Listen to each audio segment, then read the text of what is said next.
Hello and welcome back to study Medha academy.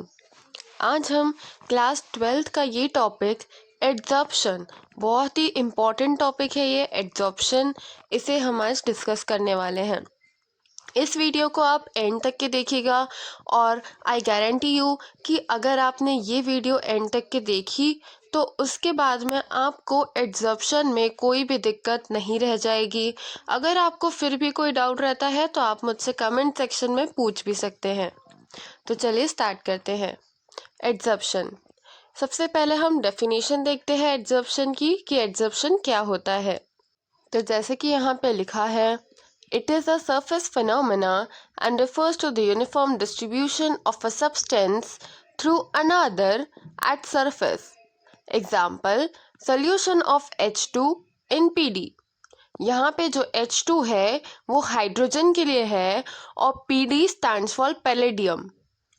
तो यहाँ पे ये क्या बता रहा है कि जो एड्जॉर्प्शन प्रोसेस होता है ये एक फिनोमेना होता है जहाँ पे कोई भी एक सरफेस के ऊपर दूसरा सब्सटेंस जो है वो कोगुलेट करना चालू हो जाता है। कोगुलेट करना या फिर एडहेयर करना। अगर जैसे कि हम देखते हैं कि एक और प्रोसेस होती है जिसका नाम होता है एब्जॉर्प्शन, ABSOBTION, एब्जॉर्प्शन। और ये प्रोसेस है एडसॉर्प्शन पे, यहाँ पे डी है। तो जो एडसॉर्प्शन होता है वहाँ पे सिर्फ सरफेस के ऊपरी लेयर बन जाती है एक दूसरे सब्सटेंस की। बट एब्जॉर्प्शन में क्या होता है कि जो सब्सटेंस होता है वो एकदम अंदर तक के, भीतर तक के दूसरे सब्सटेंस के एब्जॉर्ब हो जाता है। It is the phenomena in which a layer of ions, molecules or aggregates of molecules condense upon the surface which they come in contact। मतलब बस एक सरफेस के ऊपर लेयर बन जाती है और या तो वो स्टिक हो जाते हैं, वो अंदर तक के नहीं जा पाते। It is defined as the concentration of a substance at the interface or the boundary between two heterogeneous phases। Example, solid gas और टू इमिसिबल लिक्विड्स। मतलब बस एक बाउंड्री टू बाउंड्री एक सरफेस फिनोमेना होता है। जो एक सब्सटेंस का सरफेस होता है वो दूसरी सब्सटेंस के सरफेस पे ही रहता है, वो अंदर तक के मिक्स नहीं होता है, इंटरमिक्सिंग नहीं होती है। फॉर एग्जाम्पल, दो हेट्रोजेनस फेसेस के बीच में जैसे कि सॉलिड और गैस या दो इमिसिबल लिक्विड्स। इमिसिबल टर्म का यहाँ पे मतलब होता है जो एक दूसरे में मिक्स नहीं हो सकती। जब वो एक दूसरे में मिक्स नहीं हो सकती और अगर हम उन्हें एडहेयर करने की कोशिश करेंगे, मिक्स करने की कोशिश करेंगे, तो क्या होगा, वो एक दूसरे से बाय द सरफेस, मतलब सिर्फ सरफेस से या बाउंड्री से बस चिपक जाएगी। तो उसी को हम बोलते हैं एड्जॉर्प्शन। अब हम पढ़ते हैं टाइप्स ऑफ एड्जॉर्प्शन, मतलब कितने टाइप्स के एड्जॉर्प्शंस होते हैं। तो सबसे पहले होता है वंडर वॉल्स और फिजिकल एड्जॉर्प्शन और दूसरा होता है केमिसॉर्प्शन। अब यहाँ पे हमको ये समझना होगा कि जो वंडर वॉल्स फोर्सेस होते हैं वो बहुत ही ज़्यादा वीक फोर्सेस होते हैं केमिस्ट्री में।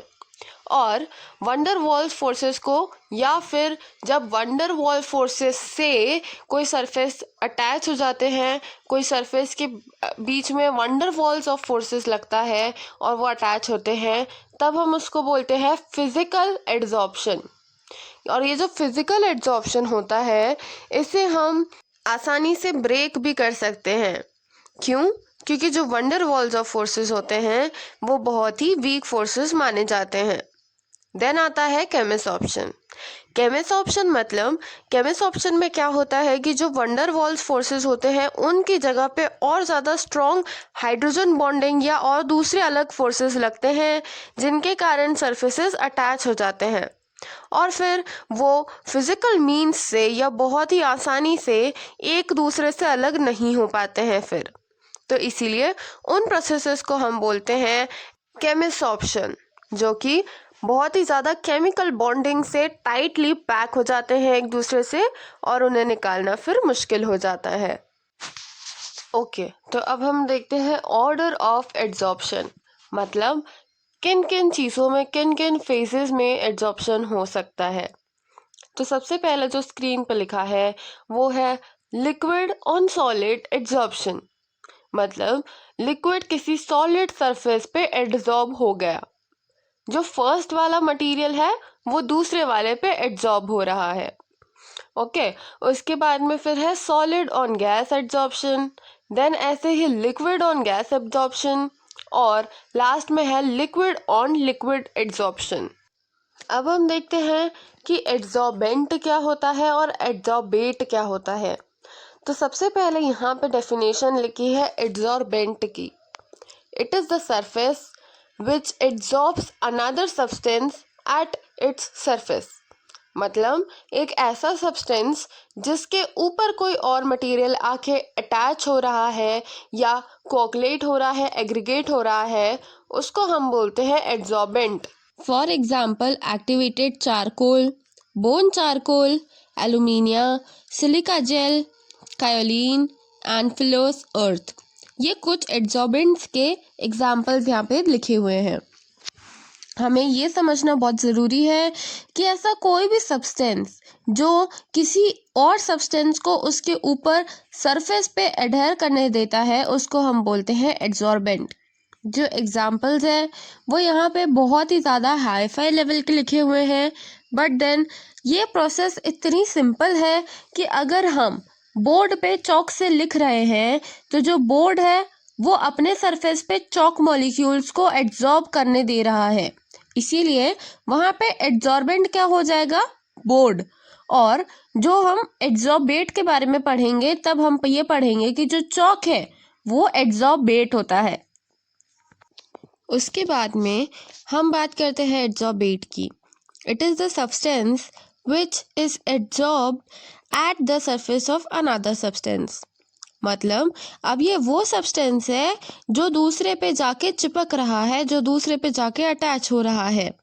जैसे मैंने अभी आपको चॉक और बोर्ड का एग्जांपल दिया, तो जहाँ पे जब हम चॉक से लिखते हैं तो जो बोर्ड है वो हमारा एड्जॉर्बेंट होता है, और जो चॉक है वो हमारा क्या हो जाएगा, वो हमारा एड्जॉर्बेट हो जाएगा।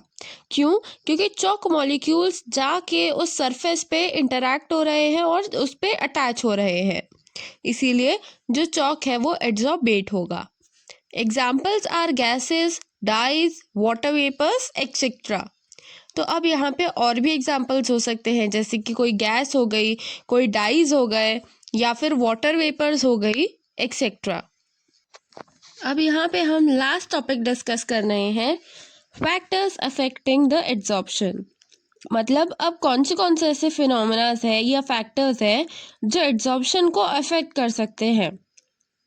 तो फर्स्ट है सॉल्युबिलिटी ऑफ एड्जॉर्प्शन, देन है नेचर ऑफ एड्जॉर्बेट, फिर है नेचर ऑफ एड्जॉर्बेंट।